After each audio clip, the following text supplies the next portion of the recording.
हर हर महादेव भक्तों। एक बहेलिया की शिव भक्ति। शिवजी की सच्ची कहानी। एक गांव में हरिया नाम का एक बहेलिया रहता था। वह गांव में जाल बिछाकर चिड़िया, कबूतर, तोता और अन्य पक्षियों को पकड़ता था।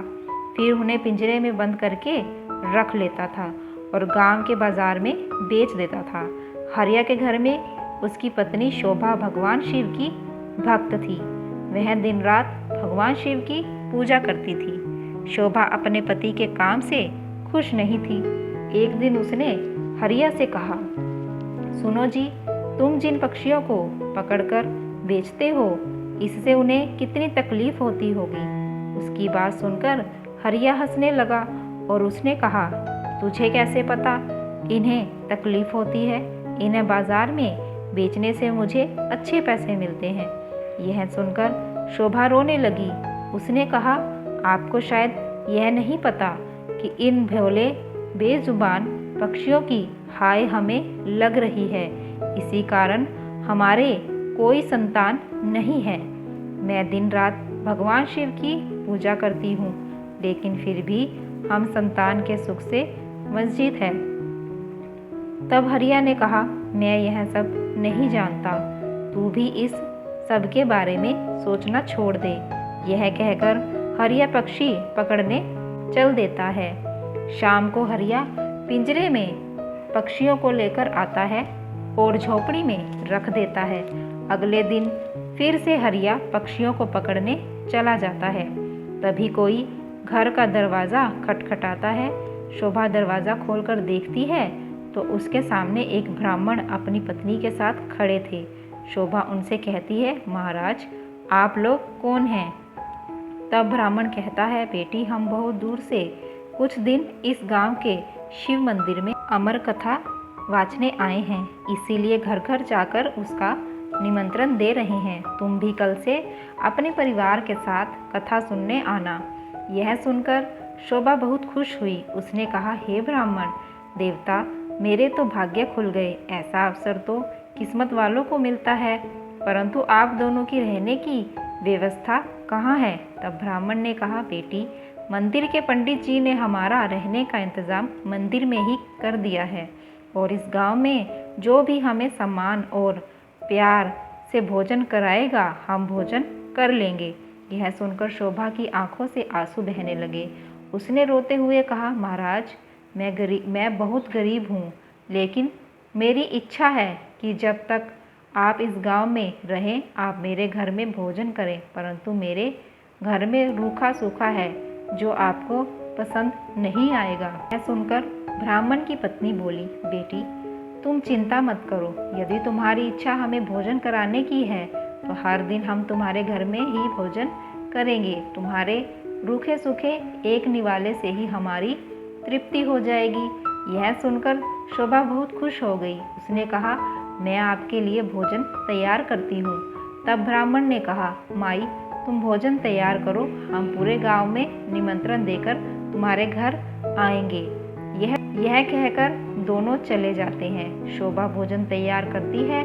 कुछ समय बीत जाने के बाद दोनों पति पत्नी शोभा के घर भोजन करने आ जाते हैं। जब वे भोजन करने बैठते हैं, तभी ब्राह्मण की नज़र पिंजरे में पक्षियों पर पड़ती है। वे उठकर खड़े हो जाते हैं। शोभा उनसे पूछती है, महाराज, क्या मेरे से कोई भूल हो गई? ब्राह्मण ने क्रोधित होते हुए कहा, तुमने इन बेजुबान पक्षियों को पिंजरे में कैद कर रखा है। हम तुम्हारे घर भोजन नहीं कर सकते। तुम भगवान शिव की अमर कथा सुनना चाहती हो और उनके प्रिय कबूतरों को तुमने कैद कर रखा है। यह कहकर वे चले जाते हैं। शोभा उनके पैर पकड़ लेती है और कहती है, हे ब्राह्मण देवता, मेरे घर से रुष्ट होकर ना जाइए। मैं तो वैसे भी संतान सुख से वर्जित हूँ। अगर आप भी बिना भोजन किए चले गए तो हमारा सर्वनाश निश्चित है। यह पक्षी मेरे पति ने पकड़े हैं, मैं अभी इन्हें आज़ाद कर देती हूँ। यह कहकर वह बाहर जाकर सारे पक्षियों को आज़ाद कर देती है। यह देखकर ब्राह्मण पत्नी सहित भोजन करते हैं और शोभा को सौभाग्यवती और पुत्रवती होने का आशीर्वाद देकर चले जाते हैं। शाम को जब हरिया आता है, वह पिंजरा खाली देखकर शोभा से पूछता है। तब शोभा उसे सारी घटना बता देती है। हरिया गुस्से में कहता है, मैं इतनी मेहनत से पक्षी पकड़कर लाया था और तूने सब उड़ा दिए। आज के बाद किसी को भोजन पर मत बुलाना। तब शोभा कहती है, मैंने तो उन दोनों को 7 दिन का न्योता दिया है, अब मैं पीछे नहीं हट सकती है। उन्होंने मुझे सौभाग्यवती और पुत्रवती होने का आशीर्वाद दिया है। अमर कथा वाचने वाले सच्चे ब्राह्मण का आशीर्वाद कभी बेकार नहीं जाता। अगर उन्हें भोजन नहीं कराया और उन्होंने गुस्से में श्राप दे दिया तो हमारा सर्वनाश हो जाएगा। आप केवल 7 दिन तक पक्षियों को मत पकड़ना, बाद में जो चाहे करना।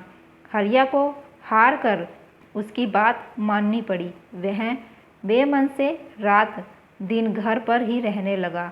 हर दिन ब्राह्मण और उनकी पत्नी भोजन करने आते।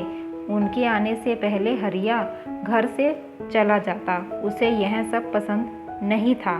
शाम के समय शोभा कथा सुनने जाती। वह हरिया से भी चलने को कहती, लेकिन हरिया मना कर देता था। इसी तरह 6 दिन बीत गए। रात को शोभा ने हरिया से कहा, आपने मेरे कहने से 6 दिन पक्षियों को नहीं पकड़ा, बस आप मेरी एक बात और मान लीजिए। हरिया ने कहा, क्या बात है? वैसे भी मैं केवल कल ही घर पर रुकूंगा, परसों से अपने काम पर जाऊंगा।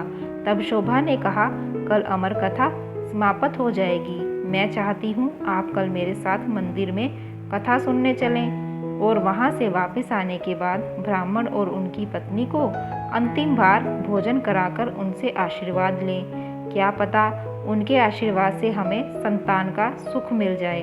हरिया उसकी बात सुनकर अगले दिन कथा सुनने चल देता है। मंदिर में कथा सुनते सुनते हरिया की आंखों से आंसू बहने लगते हैं। शोभा के पूछने पर वह कहता है, भगवान शिव ने जिन कबूतरों को अमरता का आशीर्वाद दिया, मैंने जीवन भर उन्हें बेचकर अपना जीवन नरक बना लिया। कथा समाप्त होने पर वे दोनों घर आ गए। हरिया का मन निर्मल हो गया था। उसने शोभा से कहा, मैं आज से ही यह काम छोड़ दूंगा और मेहनत मजदूरी करूंगा। कुछ देर बाद ब्राह्मण और उनकी पत्नी भोजन करने आए। हरिया ने उनका स्वागत किया और भोजन कराया। उनके बाद हरिया ने अपने मन की सारी बात उनके सामने रख दी। तभी ब्राह्मण और उनकी पत्नी भगवान शिव और माँ पार्वती के रूप में प्रकट हो गए। भगवान शिव कहते हैं, तुम्हारी पत्नी की भक्ति देखकर हम तुम्हें संतान सुख देना चाहते थे, किंतु तुम्हारे पाप के कारण यह संभव नहीं था। इसीलिए हमें तुम्हारा मन बदलने के लिए वेश बदलकर यहाँ आना पड़ा। यह सुनकर दोनों पति पत्नी रोने लगे और उनके चरणों में गिर जाते हैं। भगवान शिव और माँ पार्वती उन्हें पुत्रवती होने का आशीर्वाद देकर अंतर्ध्यान हो जाते हैं। भगवान के आशीर्वाद से उनके घर एक सुंदर कन्या का जन्म होता है। कन्या के आने के बाद उनके दिन बदल जाते हैं। वे काफ़ी धनवान हो जाते हैं। प्यारे भक्तों, आप लोगों को ये शिव कथा कैसी लगी कमेंट बॉक्स में ज़रूर बताइएगा।